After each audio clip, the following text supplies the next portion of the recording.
Mheshimiwa Waziri Mkuu, niwapongeze na nimpongeze mwenyekiti wetu wa soko. Amesimama kwenye yale ambayo tulikuwa tumemshauri na tulikuwa tunaomba yafanyike, na naamini atafanyika. Lakini nilikuwa na ushauri mdogo tu. Kuna kitu kimoja ambacho mwenyekiti wetu pale amesahau. Sidhani kama amesahau ama hakuona umuhimu, lakini kina umuhimu. Tulishauri kuhusu ramani. Kuna ramani ambayo ilikuwa imeshauriwa na halmashauri. Kuna ramani ambayo sisi kama wafanyabiashara tuliona inafaa na tukaambiwa tuichore, tukaipeleka halmashauri. Baadaye ile ramani haikurudishwa ramani ambayo tulikuwa tumeshauri. Ikaletwa ramani ambayo ilikuwa imeshauriwa na halmashauri. Lakini tunaona kama mapungufu kwenye ile ramani ni mengi. Na swala kama hili tulikuwa tumezingatia kwenye ramani ile ambayo tulikuwa tumeichora. Sasa kwa sababu huko hapa tunaamini matatizo yametokea, lakini kinaweza kikawa ni chanzo cha kuondoa matatizo zaidi mbeleni.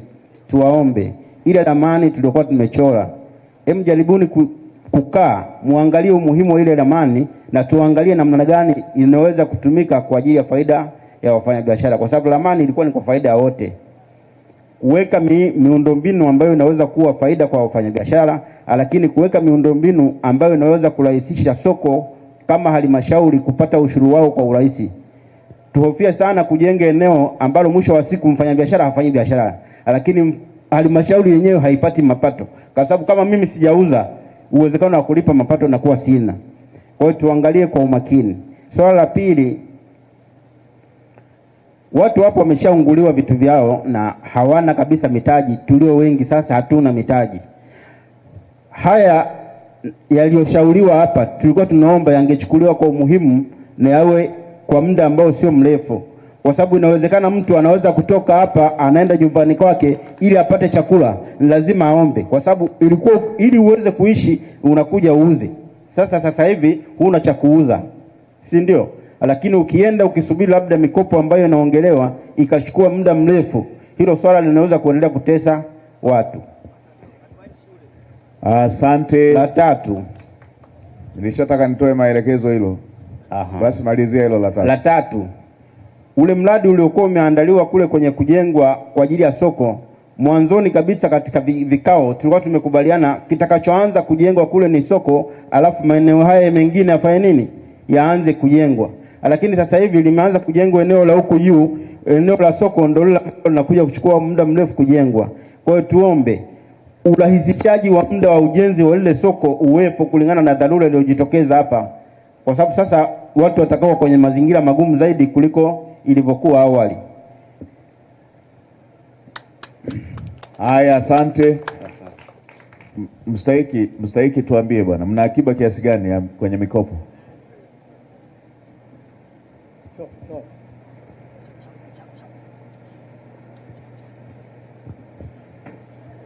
Kikapu chenu kina nini?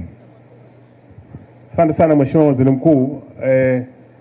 Kwenye mwaka wa fedha 2026/27 tumetenga bajeti ya bilioni 149 kama halmashauri, lakini kwa mwaka wa fedha huu unaomalizika mpaka mwezi Novemba tulikuwa tumeshatoa mikopo ya bilioni 4, na sisi kama halmashauri tulikuwa tunatenga 10% kwenye ile fedha, na mapato yetu ya ndani ni bilioni 53. Kwa hiyo tunatenga 10% ya bilioni 53.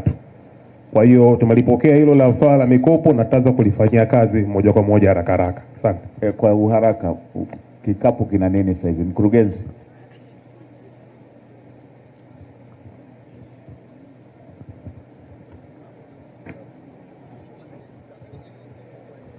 Mheshimiwa Waziri Mkuu, kwenye kikapu kuna bilioni 2.8 mpaka sasa. Kwa hiyo ndani ya wiki ijayo, wiki mbili zijazo, sehemu ya hawa waliounguliwa ambao wanahitaji mtaweza kuwa accommodate kwenye kuwakopesha. Ndio kupata mitaji. Ndio Mheshimiwa. Haya. Basi sawa. Kwa hiyo mstahiki meya, mkurugenzi na mheshimiwa mkuu wa wilaya mnajua orodha yao. Tuwarudishe watu wawe kazini.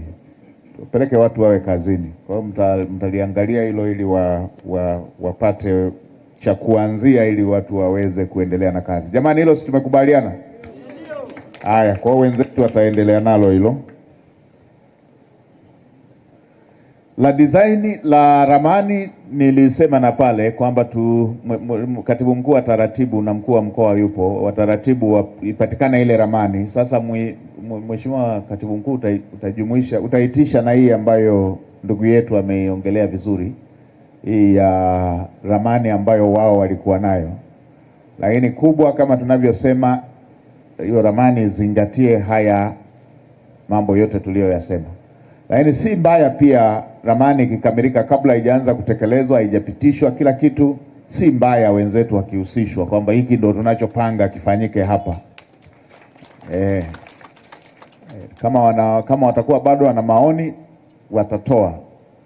Ni nzuri sana kwa sababu hili jambo lina manufaa kwa wote. Katibu mkuu, kwa sababu hili jambo lina manufaa kwa wote, kama ambavyo mwenzetu ameliweka vizuri sana.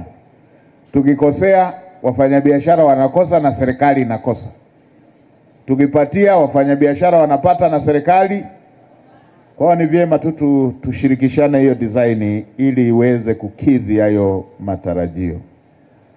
Kwa hiyo hilo tumelipokea, lakini tumepokea pia hili la eneo la soko kupewa kipaumbele kwenye ujenzi. Kwa hiyo na lenyewe hilo wenzetu wanaosimamia tutawakumbusha ili pa kutanguliza pawe eneo hilo la kufanyia biashara.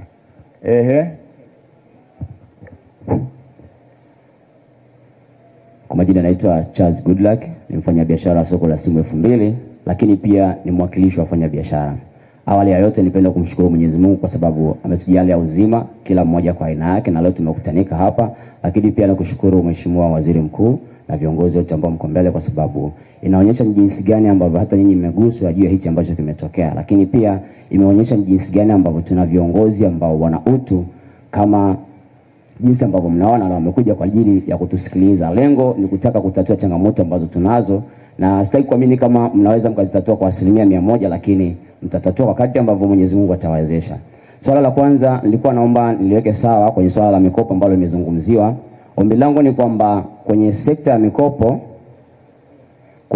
mikopo ni vyema basi kukawa kuna punguzo, yale masharti yakawa sio magumu kwa wafanya biashara ili waweze kuchukua mikopo, lakini pindi watakapopewa mikopo basi wasianze kuilipa papo kwa papo, at least wapewe muda either mwezi ndipo aanze kurejesha zile fedha, kwa sababu sitaki kuamini kwamba kama kwa hali iliyotokea tukipata mkopo kwa wakati huu basi leo nitaanza kuifanyia kazi ile fedha na ikaanza kuzalisha ili mimi niweze kurejesha. Kwa hiyo ombi langu kwa swala la mikopo, mtuwekee masharti ambayo yatakuwa ni nafuu ili kila mfanyabiashara basi aweze kuona uwepo wa msaada wenu nyinyi viongozi kwetu sisi wafanyabiashara au wananchi. Hilo ni jambo la kwanza. Jambo la pili, naomba nikazie kwenye swala la ramani. Mheshimiwa Waziri Mkuu, swala la ramani nikiwa kama kiongozi tulishiriki kwenye vikao vingi sana, lakini tulipambania kuhusu swala la ramani na leo umekuja na suluhisho. Mimi niombe kwanza kwenye ramani ile ambayo inaenda kujengwa pale, wafanyabiashara tuwe ni shirikishi ili tuweze kujua kile kinachoenda kufanyika pale, kwa sababu tulikaa kwenye vikao vingi na sisi kama wafanyabiashara tulipewa fursa ya kuweza kuchangia au kutoa maoni jinsi gani ambavyo ramani iwe ni rafiki kwa sisi wafanyabiashara, lakini pindi ambapo itatokea changamoto kama hii ambayo imejitokeza basi iwe ni rahisi kuepukika au iwe ni rahisi kudhibitika.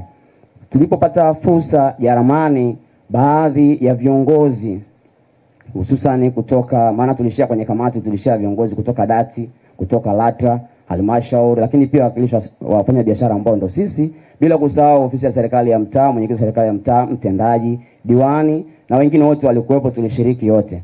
Changamoto ile iliyojitokeza ni kwamba ramani ambao tulipeleka sisi wafanya biashara, wahusika waliitia kapuni na baadaye walikuja na ramani yao. Eneo ambalo tumepale pale na siku ya mita 12,000, lakini kimsingi mheshimiwa sisi tuliomba siku ya mita 17,500 kama na pointi, ambazo siku ya mita hizo zilingetosha kabisa sisi wafanya biashara wote wa eneo hili kuwepo, lakini pia kuendelea kupata huduma ya daladala, kwa sababu mheshimiwa kwenye uhalisia ukiangalia leo ukikansel route ya daladala kwenye haya mazingira, hata mimi mfanya biashara anayenipatia banda pale nitashindwa kufanya biashara. Kwa nini nitashindwa? Kwa sababu kwanza natokaje nyumbani kuja kwenye haya mazingira kufanya biashara, lakini pili yule mteja ambaye mimi namsubiri nisiyekuwa na ahadi naye nasubiri apite, hatuweza kufika kwenye haya mazingira kwa sababu atapitia changamoto ya usafiri kufika kwenye ile eneo. Kwa hiyo kitakachomfanya yule mteja asije, ataenda sehemu nyingine kupata yale mahitaji, na mwisho wa siku sasa mimi ambao umeniweka hapa kiuchumi nitazidi kudorora, lakini pia wasilolijua kwa mamlaka husika ambao ni halmashauri,